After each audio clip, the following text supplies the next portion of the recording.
World News Headquarters.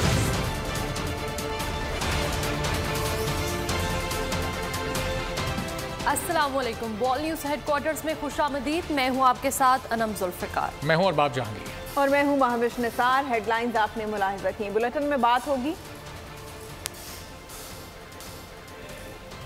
तरमीम हो गई, डार की शेयरिंग, चाइना की करेंसी, बिलावल का निशाना मौलाना, टेंशन देने वाला बेपोर डिप्रेशन में, खवातीन मवेशी मंडी में, और जुराइम की दुनिया 13।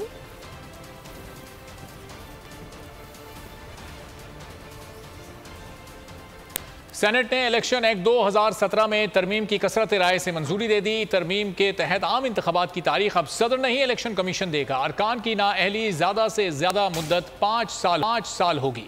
वज़ीर कानून आजम नज़ीर तारड़ ने कहा है कि तारीख का इख्तियार ज़ियाउल हक ने इलेक्शन कमीशन से लेकर सदर को दिया था। तहरीक इंसाफ और जमात इस्लामी ने बिल की मुखालिफत की। अपोजिशन लीडर शहजाद वसीम ने एतराज़ किया, पार्लियामेंट को बिलडोज किया जा रहा है। सेनेटर मुश्ताक अहमद बोले, इलेक्शन कमीशन को मुआशी खुद मुख्तारी हासिल नहीं है। इंतखाबात की तारीख अब सदर नहीं इलेक्शन कमीशन देगा।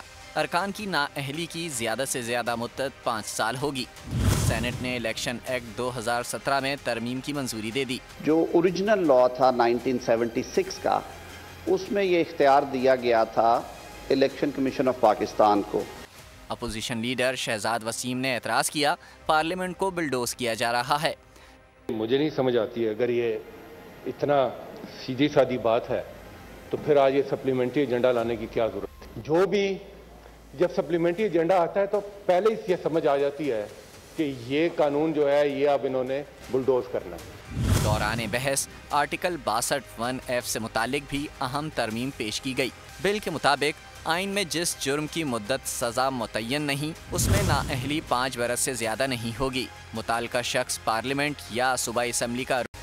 खबरों में आगे देखिए खाकान और मिफ्ताह सौतेले, और खातून को वोट देने वाला कौन?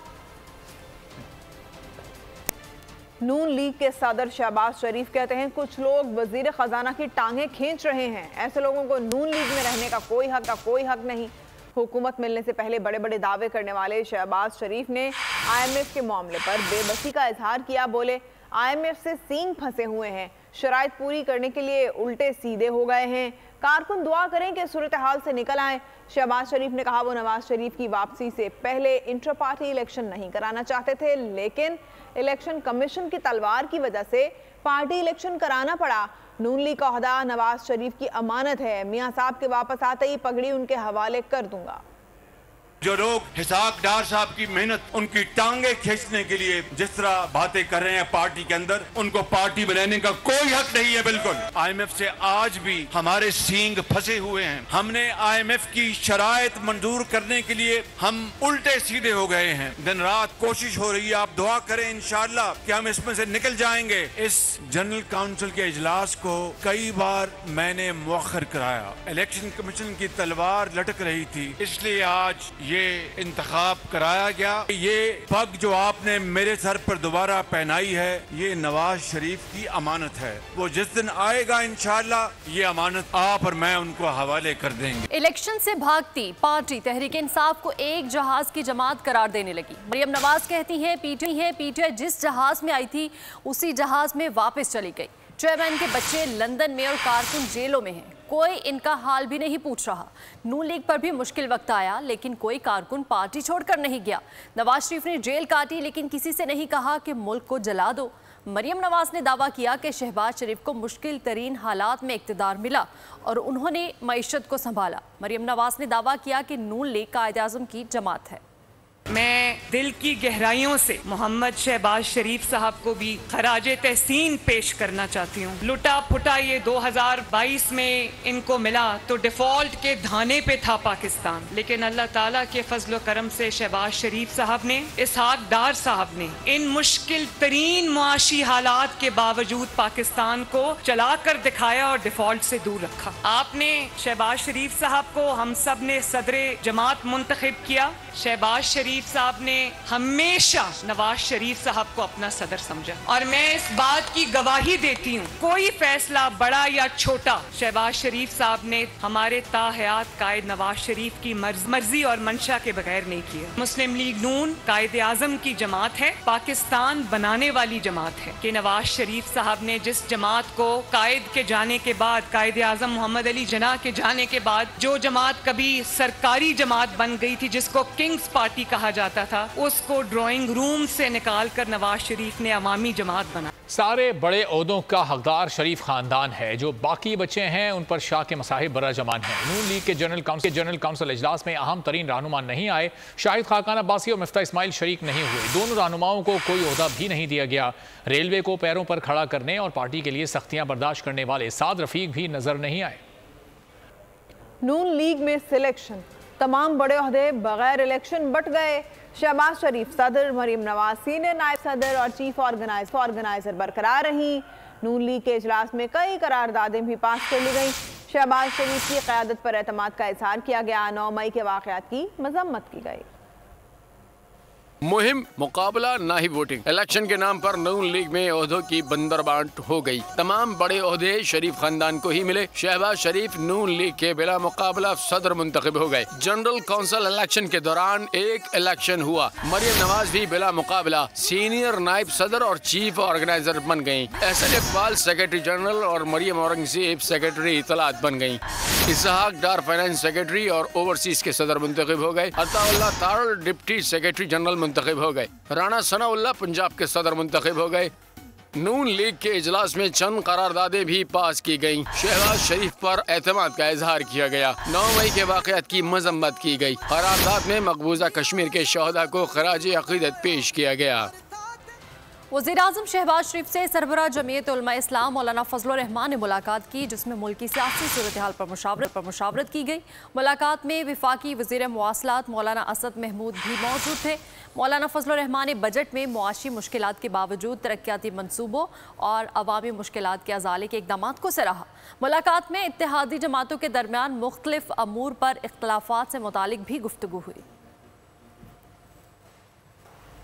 जो औरत की हुक्मरानी को नाजायज समझते थे, उन्हीं के वोटों से बीबी वजीर आजम बनी। बिलावल भुट्टो का इत्तेहादी मौलाना फजलुर रहमान पर तंज।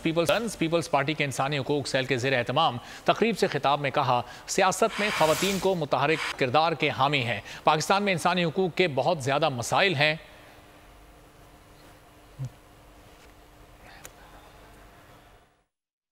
उस दौर में हमारा सारा मुखालफिन और पाकिस्तान की सारा अपोजिशन और ख़ास तौर पे जो मजहबी जमातें थे, वो ये नारा लगाते थे कि औरत का हुक्मरानी हम नहीं मानते। जिन्होंने इलेक्शंस में कहा कि हम कभी नहीं मानेंगे औरत के हुक्मरानी, उनके वोटों से शहीद मोहतरमा बेनज़ीर भुट्टो वज़ीर आज़म बनी। तब भी हमारा इत्तेहादी थे, आज भी हमारा इत्तेहादी हैं। पाकिस्तान में जो हमारे ह्यूमन राइट्स के मसले हैं वो तो बहुत ज़्यादा हैं। जब मैं गोवा गया था SCO के लिए, वहाँ से मैं फ़ख्र से कह सकता था एक मुसलमान member largest democracy in the world ना उनका मेंबर नहीं है। मगर पाकिस्तान पीपल्स पार्टी खुशी के साथ कह सकते हैं कि हमारा नॉन मुस्लिम मेंबर्स, महेश मिलानी साहब जो थरपारकर से हमारा मुंतखब नुमाइंदा हैं, he is the first non Muslim directly elected member of the national assembly. आइंदा माली साल का बजट कभी भी नवे जायजे का हिस्सा नहीं था। IMF के नुमाइंदा के बयान पर वजारत ख़जाना का रद्द-ए-अमल। इसहाक डार कहते हैं बजट के आदाद व शुमार IMF मिशन के साथ शेयर किए गए थे। वज़ीर ख़जाना का कहना था IMF का नवा जायज़ा फरवरी 2023 में किया गया था। बैरूनी फाइनेंसिंग का मसला भी 19 मई को IMFD के साथ वज़ीर-ए-आज़म की टेलीफोनिक कॉल में हल हो गया था। इसहाक डार का कहना था कि बजट में जिस टैक्स छूट का ऐलान किया गया है वो मईशत के हकीकी शोबों में तरक्की के लिए ज़रूरी था।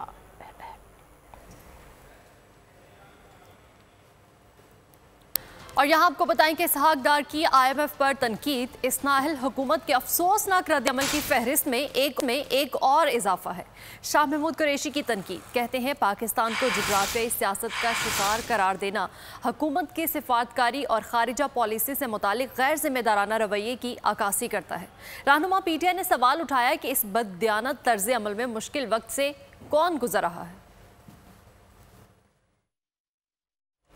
हुकूमत इत्तेहादी पीपल्स पार्टी की रहनुमा डॉक्टर नफीसा शाह ने बजट को इंतखाबात का बजट करार दे दिया। इंकशाफ किया, मुल्की माली ज़खायर सिर्फ एक माह की दरामदाद के लिए रह गए हैं। हमें कहा गया कि बजट में मुश्किल फैसले करेंगे, लेकिन ऐसा नहीं हुआ। PP रहनुमा ने कहा, IMF हम पर दबाव डाल रहा है, एक माह बाद मईशत मजीद मुश्किल में होगी। दोस्त के फिर काम आ गया। पाकिस्तान को चीन से आज $1 अरब मिल जाएंगे।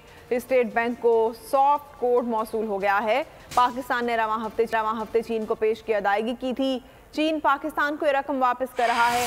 ज़राए का कहना है कि चीन का $1 अरब कमर्शियल कर्जा है। चीन फिर पाकिस्तान के काम आ गया। स्टेट बैंक को चीन से $1 अरब मिलने की उम्मीद। ज़राए स्टेट बैंक के मुताबिक पाकिस्तान को इस तरसील के बारे में सॉफ्ट कोड मौसूल हो गया। मरकजी बैंक के अकाउंट में आज रात चीन से रकम मुंतकिल हो जाएगी। ज़राए का कहना है कि चीन की जानिब से मिलने वाला $1 अरब कमर्शियल कर्जा है। पाकिस्तान ने रवां हफ्ते चीन को पेशगी अदायगी की थी। चीन पाकिस्तान को ये रकम वापस कर रहा है। पाकिस्तान को IMF से कर्ज के हुसूल के लिए भी चीन ने पाकिस्तान की हर मुमकिन मदद जारी रखी है। आइन के तहत रियासत के तीनों सतूनों के अमूर मुतय्यन है। आर्टिकल 188 सुप्रीम कोर्ट के इख्तियारात को महदूद नहीं करता।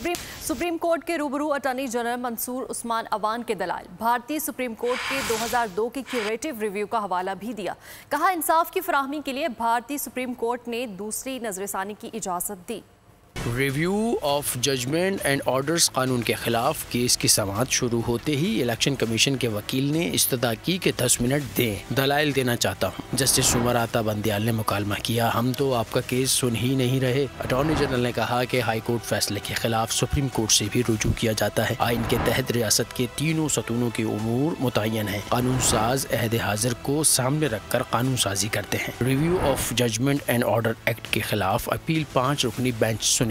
5 रुकनी बेंच में वो 3 जजेस भी शामिल होंगे जिन्होंने पहले फैसला दिया होगा। जस्टिस मुनीब अख्तर ने मुकालमा किया कि आपके दलाइल आपकी अपनी कही हुई बातों से मुतसादिम नजर आते हैं। अटॉर्नी जनरल ने भारतीय सुप्रीम कोर्ट के 2002 के क्यूरेटिव रिव्यू का हवाला दिया। चीफ जस्टिस उमर अता बंदियाल ने कहा कि जी बिल्कुल, लेकिन वो महदूद इख्तियार के तहत दी गई। अटॉर्नी जनरल ने कहा कि आर्टिकल 188 सुप्रीम कोर्ट के इख्तियारात को महदूद नहीं करता। अदालत उज़्मा ने मजीद समाअत पीर तक मुलतवी कर दी। जिनके फोन बंद थे उनमें से कुछ लोगों के फोन खुलने लगे हैं। PTI के 31 लोगों को गायब करके क्लिफ्टन के फ्लैट और सिराज दुरानी के फार्म हाउस में महसूर किया गया। जमात इस्लामी कराची के अमीर हाफिज नईमुर रहमान का इलेक्शन से गैर हाजिर रहने वालों से मुतालिक इंकशाफ। यौम सियाह के मौके पर एहतजाजी मुजाहरे से खिताब में कहा, जो लोग वोट डालने नहीं आ सके उनसे मुतालिक तहकीकाती कमेटी बना दी गई है। इशू पर अदालत जा चुके, एक्ट कलअदम हुआ तो इंतखाब भी कलअदम होगा। कल मेयर के इंतखाब में 31 लोगों के ऐवान में न होने की निशानदही की, लेकिन इलेक्शन कमीशन पीपल्स पार्टी की A टीम का किरदार अदा करता रहा। 31 लोगों को गायब किया गया। कभी क्लिफ्टन के फ्लैट में रखा हो, कभी सिराज दुरानी के फार्म हाउस में रखा हो। कोर्ट ने इस पर समाअत शुरू की है। एडवोकेट जनरल ने लिख के दिया है कि अगर फैसला ये आएगा कि ये कानून ठीक नहीं है, ये तरमीम ठीक नहीं है, तो फिर मेयर का प्रोसेस रिवर्स हो जाएगा, कलअदम हो जाएगा। कल जो कुछ काउंसिल हॉल में हो रहा था, 31 लोग मौजूद नहीं थे। प्रोसेस शुरू हुआ, हमने निशानदही की, हमने पूछा इलेक्शन कमीशन से, 31 लोग इस ऐवान के मौजूद नहीं हैं। उन्होंने कहा कि हम नहीं जानते, उन्हें आना चाहिए, लेकिन इलेक्शन कमीशन पीपल्स पार्टी की A टीम बना रहा। हाफिज नईम हार चुके हैं तो कबूल करें, नफरत की बात ना करें। आप अभी तक नस्ल परस्ती पर हैं। नस्ल परस्ती से काम नहीं चलता। आपको कराची से इन बुनियादों पर वोट नहीं मिलेगा। सूबाई वजीर सरदार शाह की सिंध असम्बली में तकरीर। कहा, उर्दू बोलने वालों को खुश होना चाहिए कि मुर्तज़ा वहाब मेयर हैं। हाफिज नईम साहब के सुन रहा था, उनके कलमात। भाई अगर आप हार चुके हो तो मुर्तज़ा वहाब पे उंगली उठाने का उसको कोई हक नहीं है। इसी बुनियाद पे सिंध में डिवीजन और नफरत की बात ना करे। वो ये खुशकिस्मती है कि हमारे उर्दू बोलने वाले भाइयों की कि पीपल्स पार्टी ने उसको मुंतखब किया है मुर्तज़ा वहाब को कराची में। हम भी एहतराम करते हैं सब जबानों बोलने वाले के, हम एहतराम करते हैं जितने भी जबानें बोलने वाले हैं इस मुल्क में मौजूद, हम सब की रिस्पेक्ट करते हैं। हम इसी नफरत की और मुतअस्सिबाना सियासत ने आपको बंद गली में आके छोड़ा है। और अभी आपको बताते हैं कि सिंध में सहूलियात क्यों नहीं। सिंध असेंबली में पीपल्स पार्टी और MQM सामने आ गए। शर्जील मेमन बोले, जैसी सहूलियात कराची में है सिंध के किसी शहर में नहीं। ख्वाजा इज़हारुल हसन का जवाबी वार, कहा यह तो आपकी हुकूमत ने सोचना है, कराची के लोगों ने कभी किसी को पैसा लगाने से नहीं रोका है। शर्जील मेमन ने दावा किया कि चाहते हैं नफरत की सियासत को ख़त्म किया जाए, सिंध में भरपूर तरक्याती काम किए। ख्वाजा इज़हारुल हसन कहते हैं खर्च आप करते हैं, लगते कहीं और नजर आते। जो सहूलियात कराची में क्या वो सहूलियात सिंध के दीगर अजला में है नहीं है। कराची के लोगों ने कभी किसी जगह पैसा लगाने से आपको नहीं रोका। नफरत की बातें बहुत लोग करते हैं लेकिन जोड़ने वाले कम होते हैं। हम चाहते हैं कि नफरत की सियासत को खत्म किया जाए। लगने में तो देखें माशाल्लाह, देखें खर्च करने में तो नो डाउट, मगर हमारा मसला ये जो लग रहा है वो नजर तो आए। 75 करोड़ रुपए हमने कुत्तों की फैमिली प्लानिंग में खर्च कर दिए। कुत्तों का इजलास हो रहा है, परेशान हो रहे हैं, कह रहे हैं किधर खर्च हो। हैदराबाद में MQM के वाइस चेयरमैन के उम्मीदवार पर असलहा तानने पर राब्ता कमेटी बरहम। राब्ता कमेटी का कहना था पीपल्स पार्टी के दहशतगर्दों की जानिब से हैदराबाद के वाइस चेयरमैन के उम्मीदवार पर आतिशी असलहे से हम मरम्मत करते हैं।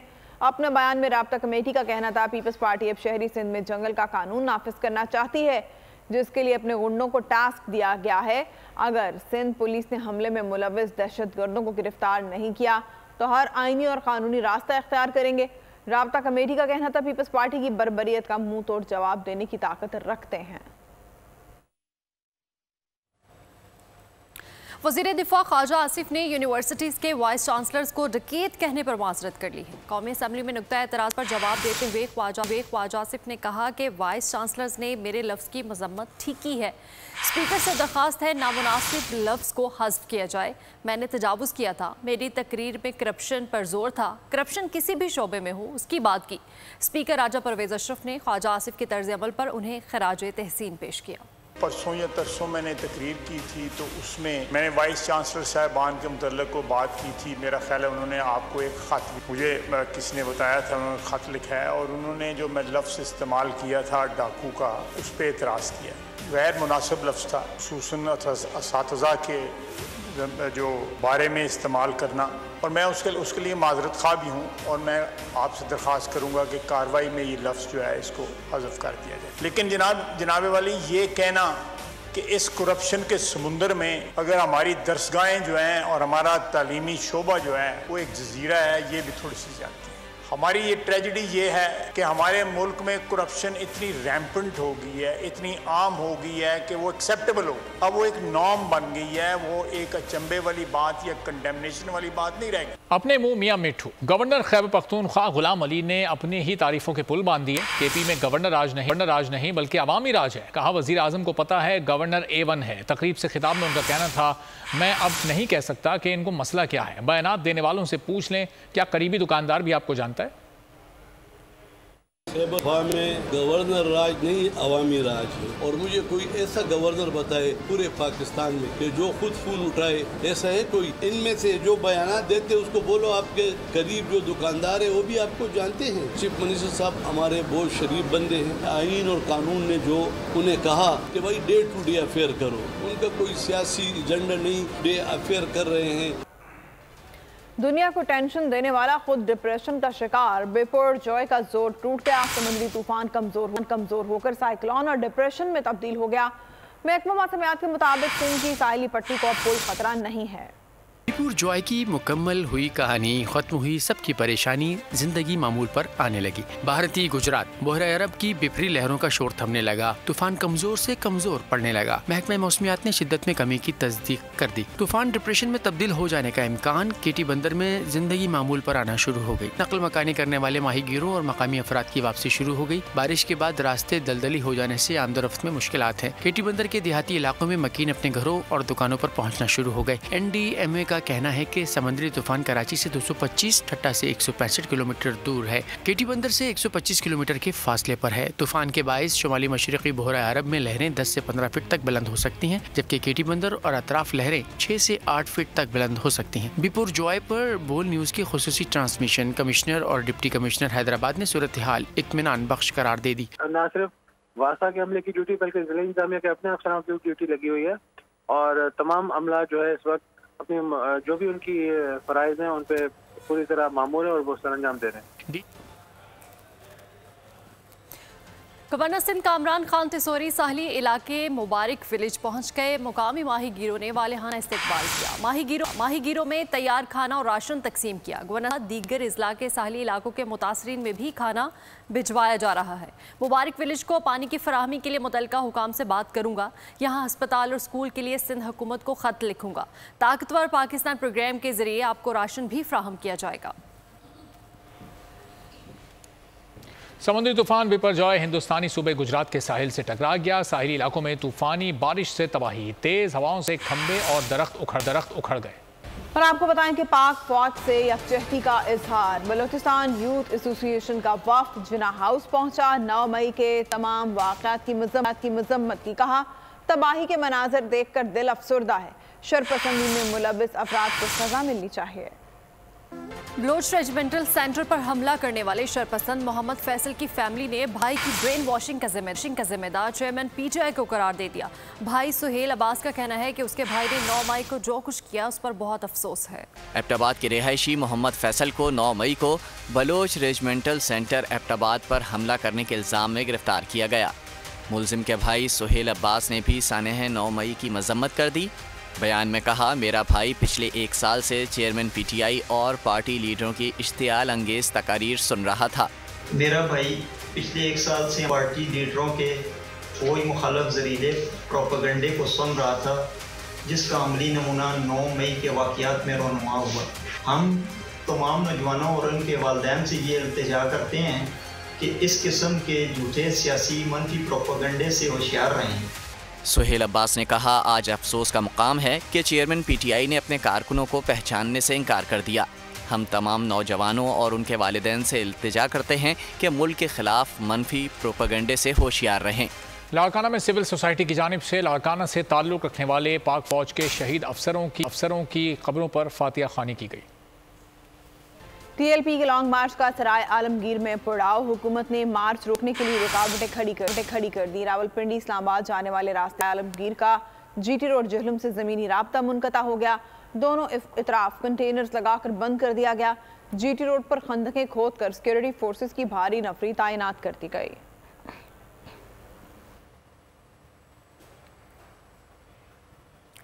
मंडी में अब मर्द हजरात के साथ साथ खवातीन भी अपना मनपसंद जानवर खुद खरीद सकेंगी। कराची के इलाके शादमान में अपनी नोयत की पहली खवातीन मवेशी मंडी सज गई। बड़े जानवर और खूबसूरत बकरों की खरीदारी अब खवातीन के लिए भी आसान। कराची के इलाके शादमान में अपनी नौयत की पहली खवातीन मवेशी मंडी सज गई, जहां व्यापारी और खरीदारी दोनों ही खवातीन करेंगी। मंडी के ऑर्गेनाइजर का कहना है कि मंडी में खवातीन आसानी और बिला खौफ खतर खरीदारी कर सकेंगी। जानवरों की खरीदारी पर खवातीन को खुसूसी डिस्काउंट भी मिलेगा। जिन खवातीन के महरम नहीं है, बाप भाई बैरून मुल्क हैं, वो कुर्बानी के फरीजे से महरूम रह जाती, क्योंकि वो अकेली मंडी नहीं जा सकती हैं और वहाँ का माहौल तो सबके सामने ही। बजट 2023-24 की सबसे बड़ी ट्रांसमिशन बोल एक मर्तबा फिर सबसे आगे। वजीर खजाना की बजट तकरीर की सबसे बड़ी कवरेज 62% अवाम ने देखा बोल की स्क्रीन पर। Welcome back to the budget transmission. सबसे बड़े पैनलिस्ट और रिपोर्टर्स की बड़ी टीम ने बजट के लम्हे लम्हे की अपडेट से किया बाखबर अपनी आवाम को। गुजरात अदाफ में यूं कह रहा हूं कि एक तरफ ये ख्वाहिश है कि लोगों को रिलीफ दी जाए, क्योंकि इलेक्शन सर पर है, तो कोई ऐसा बजट दे जो पॉपुलिस्ट हो। क्योंकि बोल रखता है खबर के हर पहलू पर नजर। बोल है सबसे आगे, सबसे पहले। सब्सक्राइब करें और बेल दबाएं ताकि कोई खबर रह न जाए।